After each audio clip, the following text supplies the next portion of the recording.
আমি বলছিলাম কাবিল তার সাথে যে বোন আসলো তিনি ছিলেন বিশ্ব সুন্দরী। এই সুন্দরীকে ছাড়বে না, বাবার কথাও মানে না, শরীয়তও মানে না। এই কথা যখন মানে না, দুজনে কথা কাটাকাটি করে, দুই ভাই কথা কাটাকাটি করে চলে গেলেন বাবা আদম ও সফিউল্লাহর কাছে। গিয়ে বললেন, বাবা আমরা দুইজনে একটু সমস্যায় পড়েছি, ঝগড়া বেঁধেছে, আপনি সমাধান করুন। বাবা আদম ও সফিউল্লাহ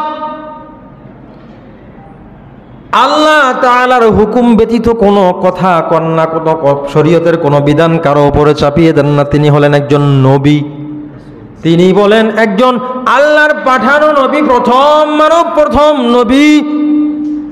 তিনি বললেন, কি হয়েছে তোমাদের মধ্যে, কি সমস্যা আমাকে বলো, খুলে বলো, আমি দেখি আমি সমাধান করতে পারি কিনা। বললেন, হাবিল বললেন, বাবা আদম কাবিল তার যেই বোন, জোড়ার বোন, তার বোনের সাথে নাকি বিয়ে করবে। আমি প্রথম বললাম, যেই জোড়ায় যারা যমজ হয়ে ভাই বোন হয়ে জন্মগ্রহণ করেছে তারা হলো একজন একজনের বোন, আরেকজনের সাথে ভাই বোনের কোনো সম্পর্ক নাই, তখনকার কথা। কিন্তু তিনি বললেন, বাবা আদম তিনি তার বোনকে বিয়ে করতে চায়। হাবিল বললেন, কাবিল তার বোনকে বিয়ে করতে চাই। আপনার যে বিধান, আল্লাহ তাআলার দেয়া যে শরীয়ত, সেই শরীয়ত সে তোয়াক্কা করে না, মানতে চায় না। আমাদের সমাজেও এইরকম অনেক ভাই আছে যারা শরীয়তের তোয়াক্কা করি না।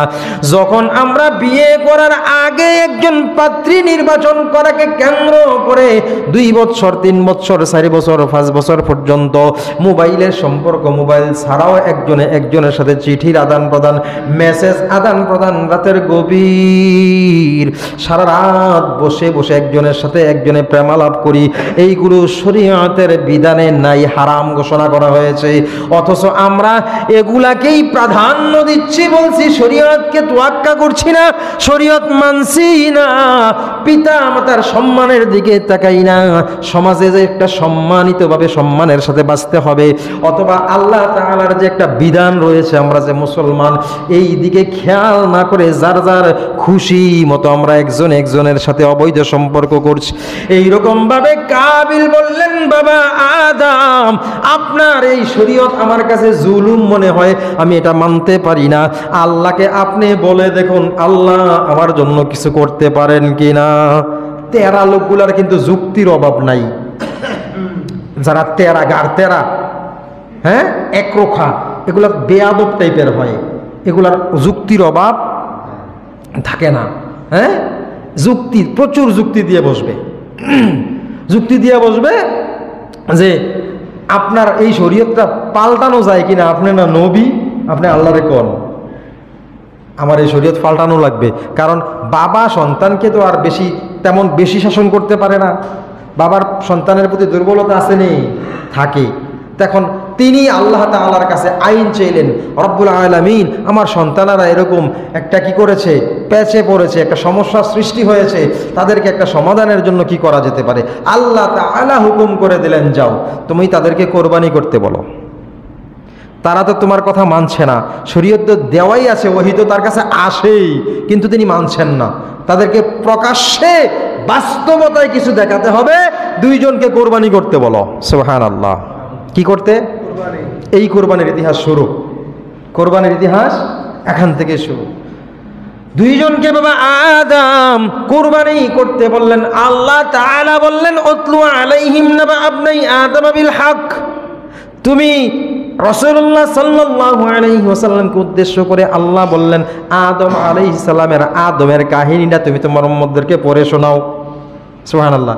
এই কাহিনী শোনাইতে বলেছেন ইব্রাহিম খলিলুল্লাহ, মুহাম্মদুর রাসূলুল্লাহ সাল্লাল্লাহু আলাইহি ওয়াসাল্লামকে আদমের পুত্রদ্বয়ের কাহিনীগুলো শোনাইতে বলেছেন উম্মতদেরকে।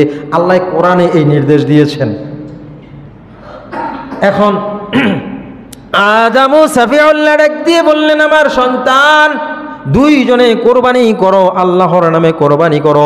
তৎকালীন কোরবানির নিয়ম এমন ছিল, আমরা এখন কোরবানি করে গোশত খাই, ভক্ষণ করি।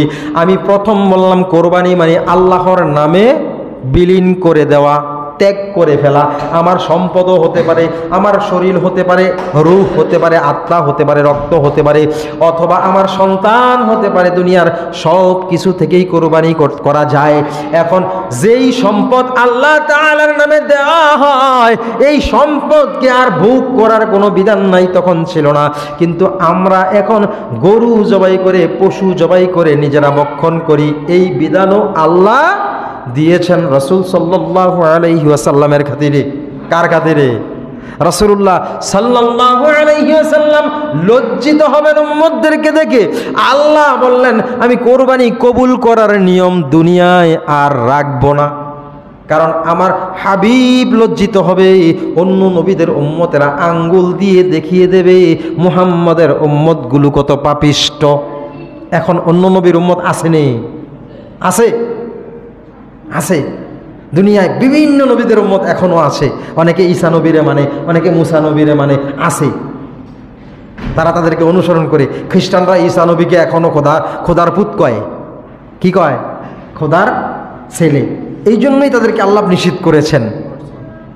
তারা এখনো বলে কি এটা আল্লাহর পুত। অনেক নবীদেরকে অনেকেই এখনো মানে।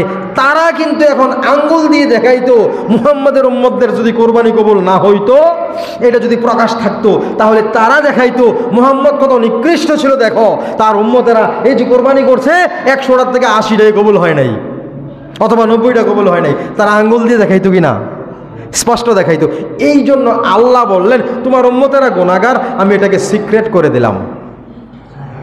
আমি আল্লাহ মাফ চাইলে মাফ করে দেব, তার প্রকাশ করার প্রয়োজন নাই। মুহাম্মদ সাল্লাল্লাহু আলাইহি সাল্লামের খাতিরে আল্লাহ তার সম্মানার্থে এটাকে গোপন করে দিলেন। এই জন্য কোরবানি খাওয়া হালাল করে দিলেন। তুমি খাও।